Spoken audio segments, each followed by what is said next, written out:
అటెందుకు చూస్తున్నావురా? అదిగో గాడున్నది ఎవరు? చిన్నదా రణ్వీర్ సింగ్.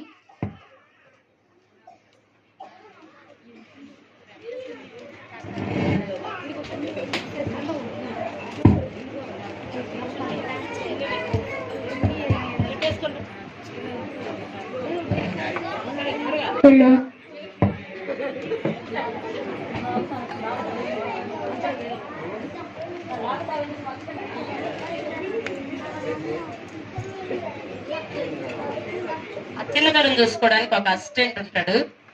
ఆ అసిస్టెంట్ చిన్నదొర ఆ రోజుల్లో జమీందారులలో పిల్లలు చూసుకోవడానికి ఒక పని మనిషి, పెద్దవాళ్ళని చూసుకోవడానికి ఒక పని మనిషి ఉండేవాళ్ళు. ఆ ఇంట్లో ఎవరు వాళ్ళు పని చేయరు, అందరూ జమీందారులే పని వాళ్ళు మాత్రమే ఉంటారు. ఆ